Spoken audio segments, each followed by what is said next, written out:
Salve saudara-saudariku yang terkasih dalam Tuhan, aku bernama Stella Wijaya. Dalam podcastku Bermenung Lagi akan membawakan judul renungan singkat yang berjudul Mendoakan Jiwa-Jiwa. Selamat mendengarkan.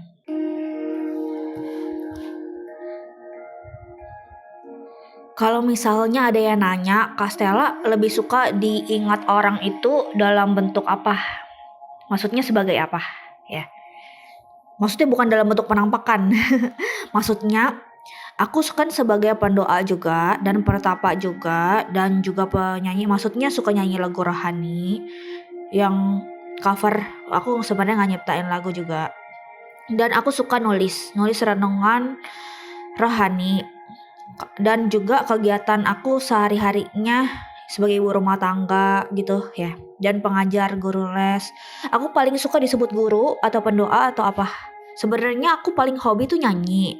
Aku juga semakin baca firman aku malah nggak mau dikenal sebagai penyanyi loh sebenarnya. Aku lebih suka untuk orang-orang manggil aku penulis karena orang lain lebih ingat karya-karya yang ditinggalkan aku seperti meninggalkan jejak gitu.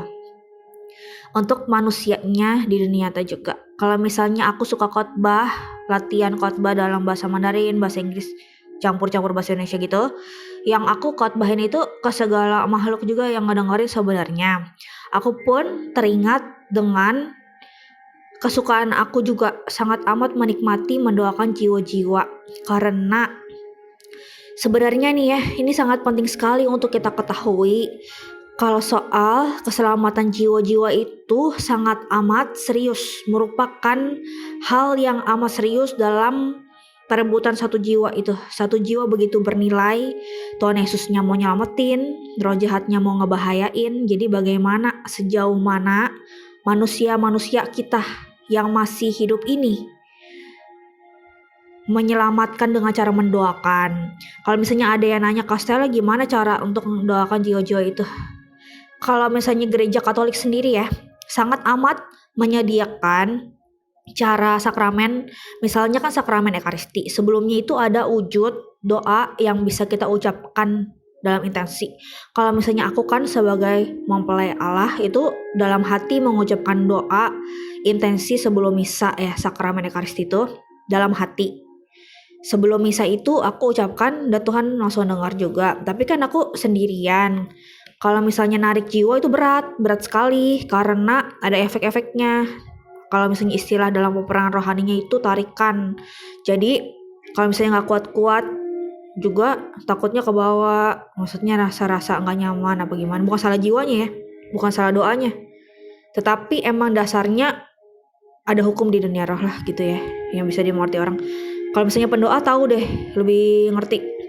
Kan misalnya manusia yang biasa itu mengucapkan wujud intensi doa itu melalui sekretariat dan memberikan tanda kasih yang secukupnya. Jadi kalau misalnya nominalnya juga sebenarnya yang bisa lumayan lah apa gimana demi keselamatan jiwa-jiwa itu ya. Nah kolektanya beda lagi. Sebenarnya bukan berarti Tuhan disogok atau Tuhan materi apa gimana, tapi pengorbanan sekecil apapun juga kan uang itu sebenarnya dilihat dari persembahan juga itu nilainya luhur, bukan cuma nilai dari uang itu salah apa gimana ya. Demi kepentingan gereja juga digunakannya juga regulasi kebersihan, regulasi sehari-harinya gereja itu banyak deh ya kan pengeluarannya segala macam ya. Nah udah kayak gitu juga demi kepentingan Tuhan. Nah udah gitu misalnya nih ya, ada yang bilang, Kak Stella bukannya jiwa itu kalau gak masuk surga, masuk neraka, kan jiwa itu kan bersifat kekal. Semua orang udah pada tahu juga kan ya, dari saudara-saudara kita yang lain juga mengakui kalau manusia udah berpulang kan manusia tubuhnya kan fana, gak mendapat tempat di surga kan kalau daging dan darah itu ya kan. Nah kalau misalnya jiwa kita itu, roh kita itu kan kekal. Nah itu ada juga aku pernah nanya nih ke seorang teman aku yang kuanggap adekku, namanya Laurentius Dian. Kalau misalnya ada roh-roh yang, mohon maaf kalau misalnya ada berbagai macam faktor gitu, belum diterima di surga sana. Dan juga kesalahan atau dosa-dosanya tidak cukup untuk dikirim ke neraka. oleh siapa gitu ya, yang berhak di dunia rohnya siapa ya kan, oleh hakim.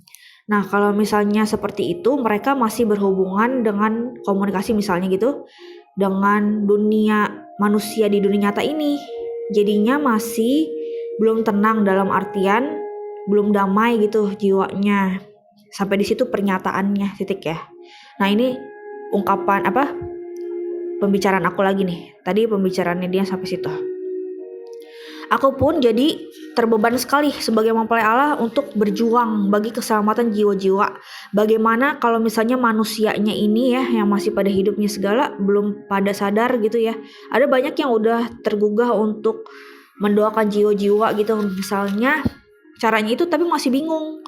Aku sendiri tahu ya, pernah belanja di toko buku obor, toko buku rohani gitu, yang di mana-mana kan pernah ada pameran tuh di gereja Santa Ana, di mana-mana tuh ada rosario api penyucian, rosario api penyucian. Jadi maksudnya doa rosarionya untuk intensi mendoakan jiwa-jiwa di api penyucian gitu, ngerti nggak? Itu doanya bagus sekali loh. Jadi itu bisa di rumah, di meja doa kita sendiri, di tempat-tempat kita nyalain lilin apa gimana, kita sebutkan sebelumnya dalam intensi itu nama-namanya siapa gitu. Itu sangat amat efektif karena ditetapkan oleh gereja Katolik ya, udah sah gitu, berarti benar. Jadi kita nggak usah takut bakalan tuh doanya salah atau benar apa gimana. Memang jiwa-jiwa sangat amat membutuhkan pertolongan kita. Kita tidak tahu apa yang mereka rasakan. Misalnya ada orang yang bilang gelap, terus tanpa arah, hilang tujuan hidup, apa maksudnya menderita, apa misalnya kenapa. Kalau yang aku ketahui sendiri kan, aku dulu pernah kesaksian sedikit, sharing sedikit. Aku pernah belajar dari materi kuliah aku tentang hari Sabat, apa tentang hukum Taurat ya waktu itu ya, untuk tugas ujian, ulangan ujian apa gimana gitu ya, ujian akhir apa itu. Terus ada yang nguping aku lagi di rumah sakit, lagi nungguin suamiku ngambil obat apa ya waktu itu ya. Nah udah gitu lagi duduk, lagi biasa, ada yang jiwa nguping. Nah aku juga nggak terlalu tahu tuh apa jiwa itu siapa, manusia atau roh apa gimana. Nah udah gitu aku sepanjang jalan, aku kan makan di restoran, itu kan sepanjang jalan aku berdoa rosario biasa.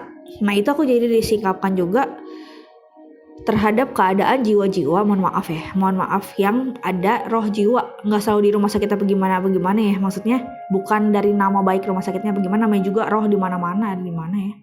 Nah itu rohnya itu tidak minta doa ke aku secara langsung, cuman aku secara tahu disingkapkan aja, kok rasanya nggak nyaman mereka itu, dan juga menderita, dan juga banyak bahaya ada di dunia rohnya itu, jadinya sangat amat membutuhkan pertolongan kita mereka itu ya. Terus ada yang mau ditanya lagi apa gimana?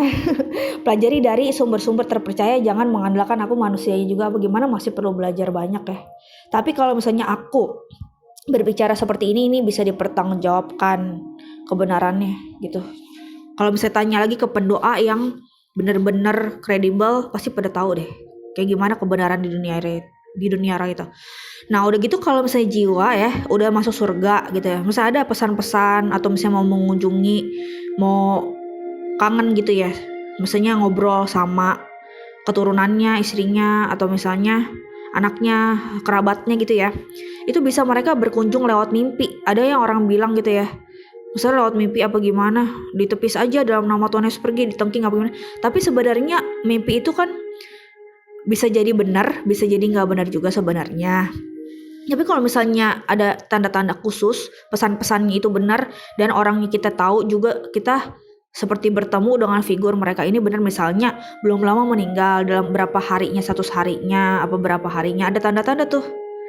Nanti tanya lagi deh ke pemimpin agama yang terpercaya itu gimana. Nah kalau misalnya ada pesan-pesan khusus, ya doakan aja. Dan dipikir-pikir secara logika juga, benar atau enggaknya gitu. Pada waktu aku retret ya, sebelum aku retret juga pernah ada suara roh manusia yang mau aku doakan. Nah pada waktu itu aku bangun malam-malam itu nggak bisa tidur lagi. Oh ternyata dia nggak bilang mau doain loh, cuman aku dalam hati dia tahu juga aku mau ikut retret, jadinya mau nitip doa apa kenapa, tapi dia nggak bilang, cuma dia bilang jangan siksa aku lagi. Aku titik-titik nggak tahu itu kelanjutannya apa. Nah, kalau misalnya menanggapi seperti itu, dia kenapa nih di dunia rohnya? Apa tersiksa karena apanya? Banyak faktor. Apa dia diprovokasi di dunia roh? Banyak tuh kejadian di dunia roh. Jadi aku berusaha sekali setelah tahu hal tersebut, aku bisa bawa dalam doa wujud sebelum sakramen ekaristi, bisa juga sebelum aku ikut retret, bisa juga sebelum aku ikut siara, bisa juga dalam doa rosario sebelumnya aku sebutkan dalam intensi doanya. Untuk keselamatan jiwa-jiwa, misalnya di api penyucian ya, yang lingkupnya kok bisa, dalam dosis yang minim bisa gitu. Atau disebutkan namanya, tapi kalau misalnya nggak ada namanya roh tersebut, misalnya minta doa ke kita, jangan kita namain sendiri apa gimana, pakai nama baptis, kita baptis sendiri apa gimana, kita manusia kaum awam ya. Didoakan aja dalam intensi doa sebelum sakramen ekaristi. Kalau misalnya ada, mohon maaf ya, roh yang belum sempat dilahirkan.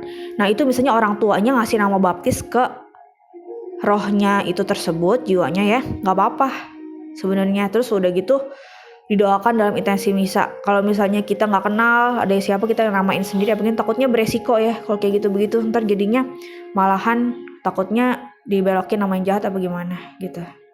Ya demikianlah renungan aku. Semoga berkenan di hati kita, semangat terus berjuang bagi keselamatan jiwa-jiwa. Amin.